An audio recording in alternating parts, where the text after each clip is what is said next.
नमस्कार दर्शकों, कार्यक्रम हेलो डॉक्टर में आप सभी का हार्दिक स्वागत है, अभिनंदन है। दर्शकों, जैसा कि आप जानते हैं, कार्यक्रम हेलो डॉक्टर के माध्यम से हम आपको आपके स्वास्थ्य से जुड़ी महत्वपूर्ण जानकारी आप लोगों के साथ साझा करते हैं और कहीं ना कहीं एक निदान और एक उपाय देने की भी हम कोशिश करते हैं। दर्शकों, आज हम आपको बताने वाले हैं कि जो हमारे बच्चे हैं, जो नौनिहाल है, उनके दांतों में कौन कौन सी समस्याएं होती हैं और कैसे हम उनका निदान, कैसे हम उनका समाधान कर सकते हैं। और इस विषय पर और जानकारी देने के लिए आज हमारे साथ स्टूडियो में मौजूद है एक खास मेहमान। मेरे साथ मौजूद है डॉक्टर ज्ञानेंद्र मिश्रा जी, जो कि एक पीडियाट्रिक डेंटिस्ट यानी कि दंत रोग विशेषज्ञ, स्वास्थ्य विभाग हरियाणा से। सर, आपका इस कार्यक्रम में स्वागत है। नमस्कार दर्शकों, मैं आपको ये बताना चाहूँगा कि एक लाइव फ़ोन इन कार्यक्रम है। अगर आप डॉक्टर साहब के साथ अपने बच्चों के दांतों से जुड़ी कोई भी समस्या और उसका सलूशन जानना चाहते हैं तो प्लीज़ आप इन नंबर्स पे हमें संपर्क कर सकते हैं। हमारे नंबर हैं 28000177, दूसरा नंबर है 28000178। नंबर स्क्रीन पे फ्लैश हो रहे हैं, मैं दोबारा रिपीट कर रहा हूँ, 28000177, दूसरा नंबर है 28000178। अगर आप शिमला के बाहर से कॉल कर रहे हैं या अपने मोबाइल से कॉल कर रहे हैं तो आपको शिमला का STD कोड 0177 यानी कि 0177 लगाना नहीं भूलिएगा। आपकी कॉल्स का हम बेसब्री से इंतजार करें। सर, आज हम बातचीत करने वाले जो हमारे बच्चे हैं, जो हमारे देश के भविष्य हैं, उनके दांतों में अक्सर प्रॉब्लम्स हो जाती हैं और काफ़ी सारी ऐसी प्रॉब्लम्स होती हैं, दर्द भी रहता है और उसके काफ़ी सॉल्यूशंस के लिए आपको हॉस्पिटल जाना पड़ता है। ऐसा कोई भी बच्चा नहीं रहा होगा। अगर हम अपने बचपन की भी बात करूँ, मैं अपनी, शायद आपकी भी, तो कहीं ना कहीं दांतों की समस्या से सबको एक ना एक बार गुजरना पड़ा होगा। तो सर, सबसे पहले मैं आपसे ये जानना चाहूँगा, जब हम दांतों की बात करते हैं, टीथ की हम बात करते हैं, तो क्या इंपॉर्टेंस है दांतों का हमारी ज़िंदगी में? देखिए, बच्चों के दांतों की अगर हम बात करते हैं, जैसा कि इस प्रोग्राम का हमारा उद्देश्य है, तो बच्चों के दांतों को कई बार देखा जाता है कि हम अनदेखा कर देते हैं, ऐसा सोच करके कि बच्चे दूध के दांत हैं, ये निकल जाएंगे, फिर इसके बाद पक्के दांत आ जाएंगे। लेकिन प्रकृति कोई भी चीज़ अगर हमें देती है तो हमारे शरीर में उसका महत्व होता है, तो उसी तरह से दूध के दांत का भी अपना महत्व होता है।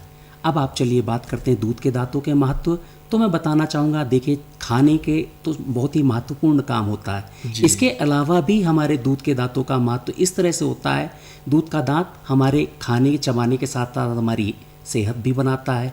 और हमारे पक्के जो दांत आ रहे होते हैं, अगर समय से पहले दूध का दांत टूट जाता है तो उनके लिए जगह की पूरी आपूर्ति नहीं हो पाती है, जिसकी वजह से पक्के दांत अड़े टेढ़े आते हैं। इसके साथ साथ हमारे इन दांतों के साथ साथ हमारी शरीर की ग्रोथ, और इस तरह से हमारे ये दूध के दांतों का बहुत ही इम्पॉर्टेंट पार्ट होता है, जिसको हमें अनदेखा नहीं करना चाहिए। और सर, अक्सर हम ये देख रहे हैं कि बच्चों के साथ जो उनके डेंटल प्रॉब्लम्स होती हैं, जो डेंटल इश्यूज़ होते हैं, वो काफ़ी ज़्यादा होते हैं। और आजकल हम ये भी देख रहे हैं कि खाने पीने का भी जो सिचुएशन है वो इस प्रकार से है कि जो बच्चे हैं, कहीं ना कहीं उनको कुछ डेंटल इश्यूज़ हो जाते हैं। सर, मैं पहले तो आपसे जानना चाहूँगा, आपने जिक्र किया बच्चों के दूध के दांत, जिनको डेसिडुअस टीथ भी हम कहते हैं, तो दूध के दांत कब आते हैं और परमानेंट टीथ कब आते हैं? हर्ष, बहुत अच्छा सवाल है। हमारे कई सारे व्यूअर्स इस चीज़ को नहीं जानते।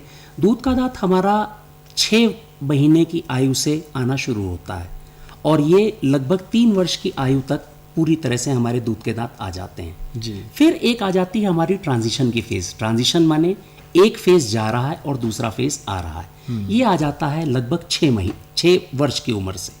हर एक, जो भी मैं एक एज बता रहा हूँ, इसकी एक रेंज होती है। अगर मैंने 6 वर्ष बोल दिया तो 6 वर्ष ही नहीं होता, 6 वर्ष प्लस माइनस 6 मंथ्स एक नॉर्मल रेंज मानी जाती है।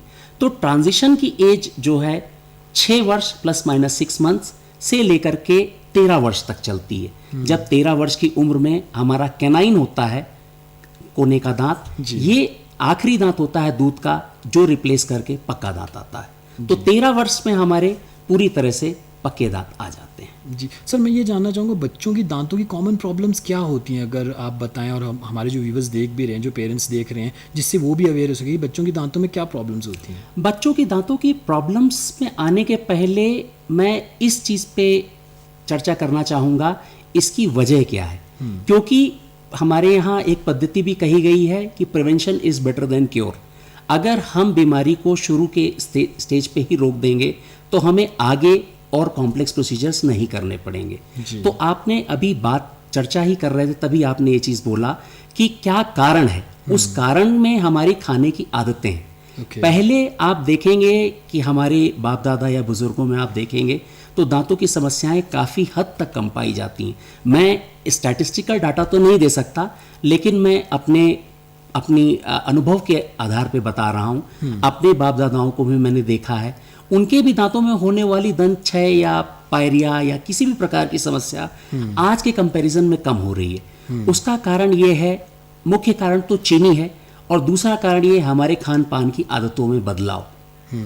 जितना ज़्यादा हमने रफेज खाना कम किया है, या रफेज को हम अगर आम आदमी को समझाएंगे तो हम कहेंगे रॉ फ्रूट्स एंड वेजिटेबल, कच्चे या अधपके आप कह सकते हैं, रेशेदार फल और सब्जियां, उनको हम जितना ज़्यादा खाते हैं तो वो हमारा न्यूट्रिशन तो हमको देते ही हैं, उसके साथ साथ उनके रेशे हमारे दांतों की ऑटोमेटिकली सफाई भी कर देते हैं। जी। तो सफाई अगर दांतों की हो गई, अगर दांत पे कोई चीज़ चिपकी नहीं, किसी भी प्रकार की चीनी या कोई भी मीठी पदार्थ चिपका नहीं, तो हमारे दांतों की सफाई हो गई। तो हमारे जो मुंह में तैर रहे जीवाणु हैं, अनगिनत जीवाणु हैं, उनको कोई मौका नहीं मिला दंतक्षय करने का, और अगर मौका नहीं मिला तो दंतक्षय नहीं हुआ। जी। तो सर, इस आप उन पेरेंट्स को क्या मतलब कोई टिप इस प्रकार का देना चाहेंगे, क्योंकि अक्सर हम ये देखते हैं कि आप कह रहे हैं कि पहले ज़माने में लोग काफ़ी हेल्थ कॉन्शियस होते थे, जो आजकल के बच्चे हैं वो पेस्ट्रीज़ भी खाते हैं, वो चॉकलेट्स भी खाते हैं, वो सॉफ्ट ड्रिंक्स भी पीते हैं, तो उसको तो हम काफ़ी हद तक नहीं रोक सकते। वैसे तो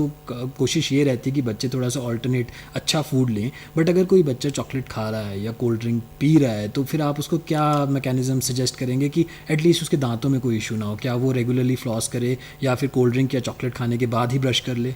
देखिए, इतनी छोटी सी उम्र में बच्चा ब्रश भी ढंग से नहीं कर पाता है, तो फ्लॉसिंग, उसको मैंने आपको कहा प्रिवेंशन पे अगर हम ज़्यादा ध्यान देंगे तो हमें क्योर पे अपनी एनर्जी को कम लगाना पड़ेगा। तो हमने ये कहा आप किसी भी चीज़ को नलिफाई नहीं कर सकते हैं, लेकिन आप अपनी आदतें बच्चों को अच्छी प्रैक्टिसेस सिखा सकते हैं राइट फ्रॉम द इंसेप्शन और बिगनिंग। अगर आपने शुरू से ही बच्चों में रॉ फ्रूट्स और वेजिटेबल्स डाले तो ठीक है, वंस इन अ वाइल आप किसी भी चीज़ को मना नहीं कर सकते, लेकिन हमारे यहाँ संस्कृति में कहा गया अति सर्वथा वर्जेत। जी। इसका अर्थ है किसी भी चीज का आप अति करिए तो उस चीज को वर्जित किया गया। जी। तो आप अगर किसी भी चीज की अति कर रहे हैं, आप प्रोसेस्ड फ्रूट ज्यादा ले रहे हैं, you are taking processed sugar, आप प्रोसेस्ड शुगर ले रहे हैं। प्रोसेस्ड शुगर का क्या होता है, it gets stuck to the tooth और टीथ। और मैंने क्या कहा आपको शुगर केन का, या मैंने रॉ फ्रूट्स का भी जब एग्जाम्पल दिया था, मैंने क्या कहा था, उसके साथ साथ न्यूट्रिशन तो हमें मिल रहा है, लेकिन न्यूट्रिशन के साथ साथ टूथ की क्लीनिंग भी हो रही। लेकिन सपोज आपने एक स्टिकी कैंडी खा लिया, वो स्टिकी कैंडी हमारी जो है दांतों में चिपकी रहेगी, और उसके बाद बच्चा सो गया, तो रात भर हमारे मुंह में तैरते हुए जीवाणुओं को कोई क्लेंजिंग नहीं हुई सवेरे तक, तो उनको पूरा मौका मिल गया अटैक करने के लिए। अब उस स्टिकी सरफेस पे आकर के वो मिलियंस ऑफ बैक्टीरियाज आकर के अटैच हो जाएंगे, और उसी स्टिकी शुगरी सब्सटेंस को यूज करके वो एसिड बनाना शुरू कर देते हैं, और जहां एसिड बना वहीं खतरे की घंटी शुरू। जी। अब it can be dental caries also, it can be pyorrhoea also, तो सारी चीजें इंटरलिंक्ड इसी से हैं। अब इस पे एक पॉइंट पे मैं और पिन पॉइंट करना चाहूंगा। देखिए, खाने की आदतें तो एक लेटर स्टेज पे मैंने कहा, बच्चा 2 साल 3 साल का होगा तब खाने लगेगा, लेकिन आजकल बच्चों में रैम्पेंट केरीज नाम का एक टर्म है जो बहुत ज़्यादा पाया जाता है। उसके लिए हम हमेशा नहीं कहते कि जंक फूड्स ही रिस्पॉन्सिबल हैं। हमारी माताओं बहनों और उनके केयर टेकर्स, दादा दादियों को भी मैं एक सलाह देना चाहूँगा कि कभी भी बच्चे को दूध पिला करके ना सुलाएं, और दूध में हो सके जितनी चीनी कम से कम हो सके उतनी डालें। जी। तो डेंटल डिजीज़ काफ़ी हद तक, मैं तो इसको कहता हूँ लगभग 60 से 70% तक कम हो सकती हैं, क्योंकि चीनी ही एकमात्र सोल कारण, जैसे कहते हैं कई कारण हैं, अगर आप किसी एक कल्प्रिट को रूल आउट करना चाहेंगे तो मैं उस चीनी को रूल आउट करूंगा। तो किसी भी प्रकार की चीनी रख करके बच्चे को दूध पिलाते, बोतल में हो सके तो जितना अवॉइड करिए, बिकॉज बोतल में चीनी होती, बच्चा पीते पीते सो गया, फिर उसमें वो चीनी चिपकी रह गई। क्लींजिंग हम करते नहीं हैं, मतलब उतनी सफाई से नहीं कर क्लेंजिंग पाते। की सर आप जिक्र करें, मैं ये जानना चाहूँगा कि जब हम क्लेंजिंग की बात करते हैं, आपने जिक्र किया कि बच्चे अक्सर रात को खाना खाने के बाद, या अगर वो दूध पीते हैं या कुछ खाते हैं या कैंडी या च्युइंगम्स वगैरह भी खाते हैं, तो उसके बाद वो ब्रश नहीं करते और वो सो जाते हैं, क्या ये भी एक कारण होता है? और ब्रशिंग की अगर हम बात करें तो ब्रश हमें कितनी बार करना चाहिए एक दिन में? देखिए, ब्रशिंग का आइडियल अगर बात करेंगे, आइडियल ब्रशिंग की डेफिनेशन कहते हैं आप 2 से 3 बार ही करिए। I mean whenever you are taking any sugary substance, कोई भी चीज़ खाई, जो चीज़ दांत पे चिपक गई, उसको आप इमीडिएटली क्लीन कर लिए। लेकिन मेरा आपसे प्रश्न ये है कि is it possible for us, हमारे लिए क्या ये संभव है कि हर समय हम ब्रश दांत जेब में लेकर के चलें? हमें भी अटपटा लगेगा। तो मैं उसका एक सिंपल सा सॉल्यूशन बताता हूँ। पानी हमारे पास रेडली अवेलेबल होता है। हमने कोई भी चीज़ खाई, हमें कस के मुंह में पानी भरा और कस के हमें मुंह फुला करके विग्रस कुल्ला करना है। कुल्ला करके अगर आप स्पिट करने के लिए आपके पास जगह है, you can spit it out. अगर नहीं है, अपने ही मुंह का पानी है, you can take that in. उससे भी ये तो मुझे लग रहा है कि शायद जो बड़े भी हैं, जो अडल्ट्स भी हैं, कहीं ना कहीं वो भी इस चीज़ को फॉलो कर इट इज़ ईजिली एप्लीकेबल। तो इस चीज़ को आप बच्चों में हेल्दी प्रैक्टिसेस लेकर के आइए। अब आजकल हमारे पास वो एरा नहीं है कि हम क्योर पे जाएं। Why to go for cure? Let us fix ourselves on to preventive services.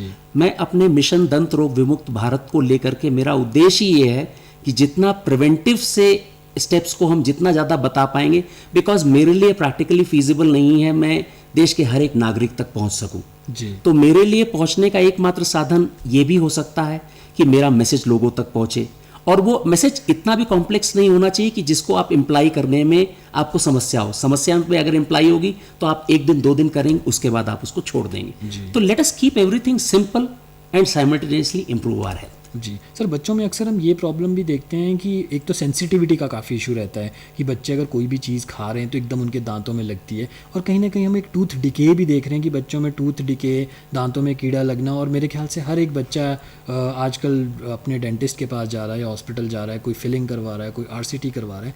तो ये सारी चीज़ों के हम लक्षण पहले ही कैसे पहचान लें कि हमारा टूथ डिके हो रहा है या हमारे को टूथ सेंसिटिविटी का इशू होने वाला है? इस चीज़ को जानने के पहले हमें दांत की संरचना जाननी चाहिए। दांत की संरचना को हम देख सकते हैं कि सबसे ऊपरी सतह जो हमारी दिख रही है सफ़ेद रंग की, ये होती है इनेमल।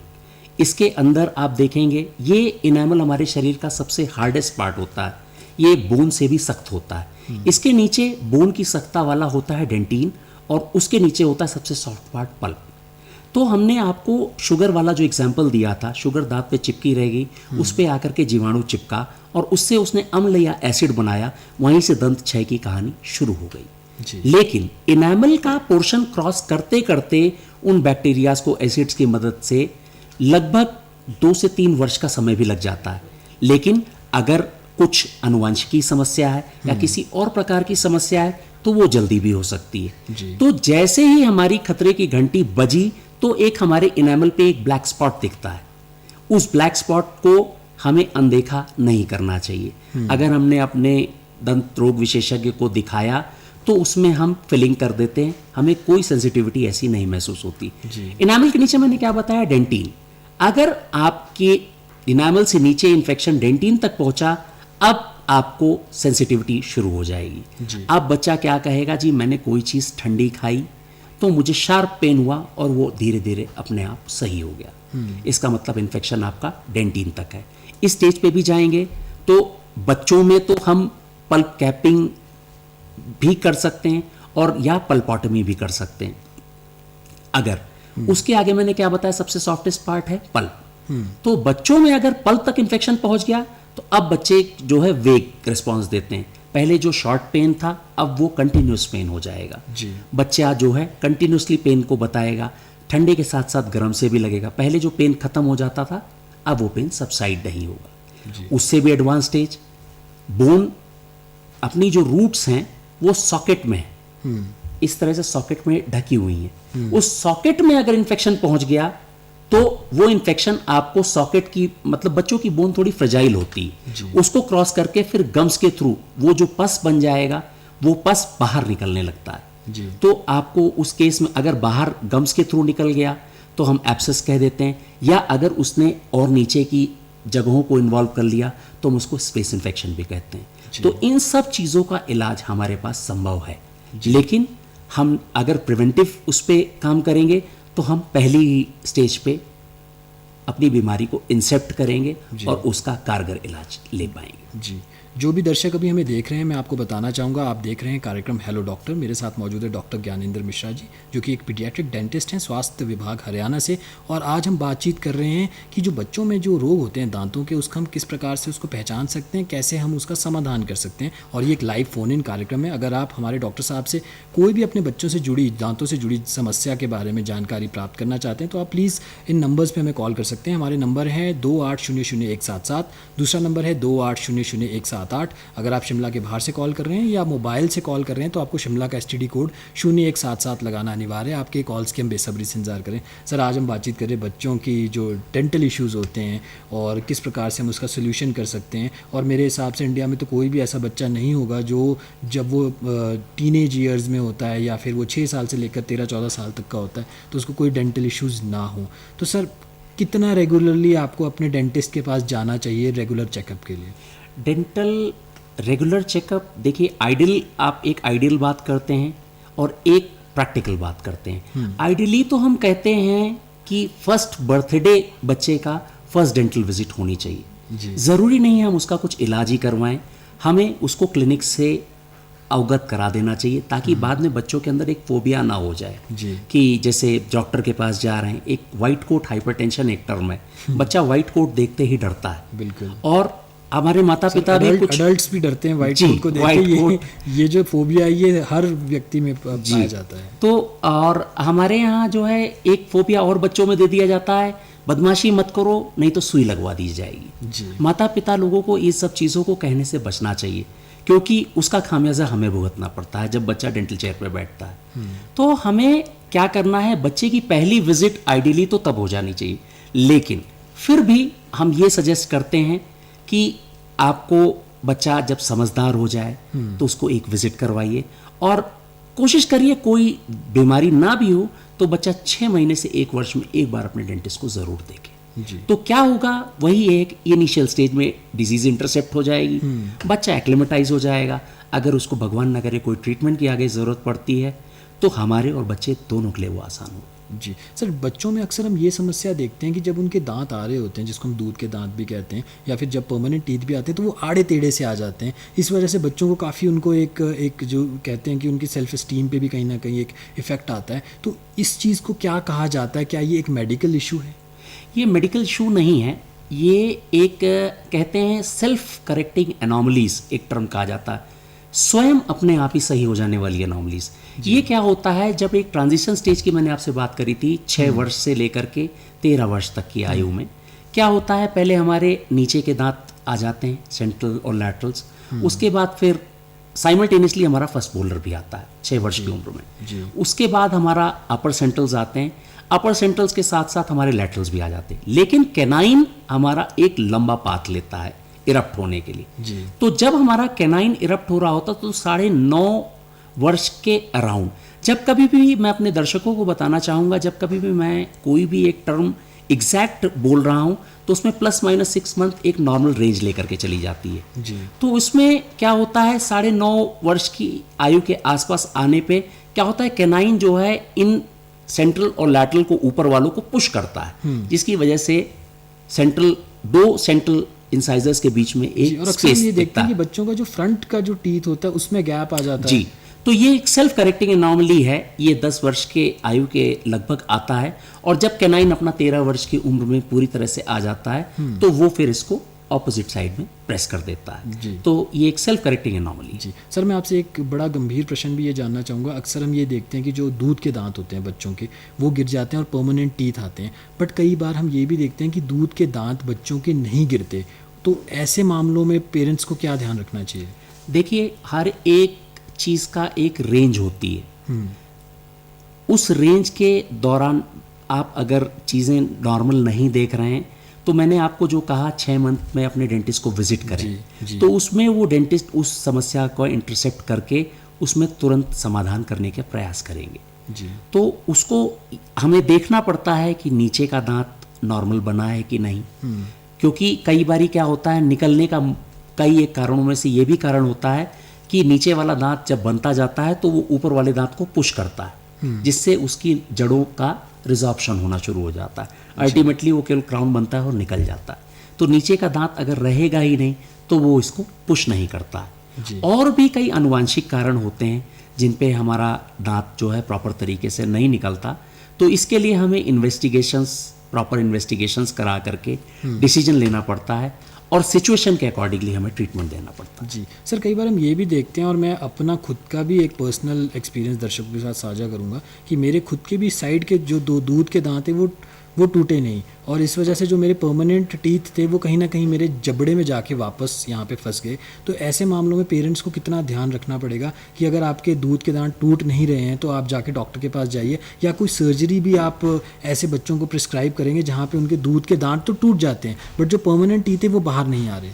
ये मैंने कहा आप समय पे अगर डेंटिस्ट को विजिट करेंगे, डेंटिस्ट अपने आप ही चेकअप में उनको पता चल जाएगा। जी। और जैसे आपने अपने केस में कहा कि दांत जो है आया नहीं, वो ऊपर, मैंने अभी आपने ध्यान दिया होगा कैनाइन का, जब मैंने एग्जांपल दिया था अगली डकलिंग स्टेज का, मिडलाइन डायस्टेमा का, तो मैंने बताया कैनाइन हमारा ऊपर से पाथ लेता है जी। ऊपर, थोड़ा सा नॉर्मल दांतों से थोड़ा ऊपर पोजीशन होती है, फिर वो धीरे धीरे नीचे आता जी। है। तो अगर आपके केस में भी ऐसा है, अगर वो दांत है तो उसको भी हम मिनिमली इन्वेसिव ट्रीटमेंट आप कह सकते हैं, या माइनर सर्जिकल प्रोसीजर से भी हम उस दांत को नॉर्मल ले आ सकते हैं, लेकिन विद प्रॉपर इन्वेस्टिगेशंस। जी सर, मैं आपसे ये जानना चाहूँगा, समय भी हमारे पास थोड़ा कम रह गया है, कि टूथ ब्रश करने का सही तरीका क्या है? अगर आप हमारे दर्शकों को बताएं, हमारे जो बच्चे देख रहे हैं उन्हें बताएं कि टूथ ब्रश करने का क्या तरीका और पेस्ट कौन सा यूज़ करना चाहिए। देखिए, पेस्ट आप कोई सा भी यूज़ करें, हमें ब्रशिंग अच्छे से करनी चाहिए।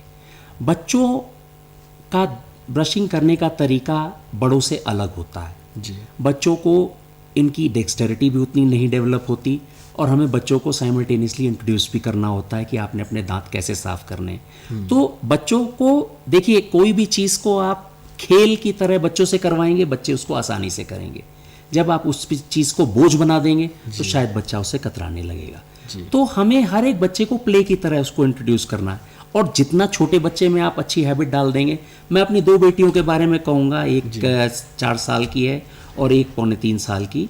तो दोनों बेटियों ने अपने आप आदत है, अब उनके लिए हैबिट है। आप उनको ब्रश नहीं करवाएंगे तो वो आपको फोर्स करेंगे। तो उनमें आप हैबिट्स अच्छी डाल दीजिए। मतलब ब्रश करने का भी जो एक टाइम होना चाहिए वो काफ़ी एंटरटेनिंग बना दीजिए। उसमें आपने बच्चों को ये बताना है, बच्चे से ऐसे गेम करवाइए कि बच्चा बड़ा बड़ा गोला बना, ब्रश दे दीजिए उसके हाथ में। आप फैंसी ब्रश भी दे सकते हैं, आजकल फैंसी ब्रश भी अवेलेबल है।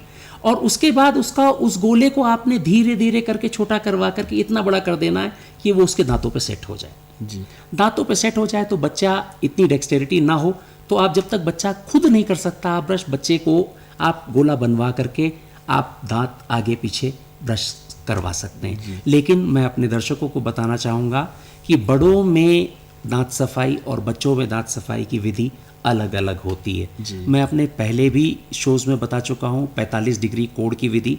हमारे कोई भी बड़े और बुज़ुर्ग हैं, उन्हें 45 डिग्री के कोण से ही ब्रश करना है।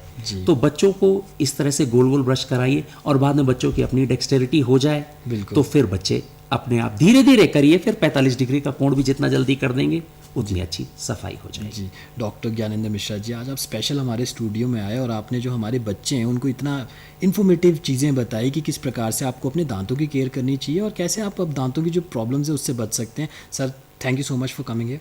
Thank you so much. तो दर्शकों, आज के हेलो डॉक्टर कार्यक्रम में बस इतना ही। अब मुझे दीजिए इजाज़त। नमस्कार।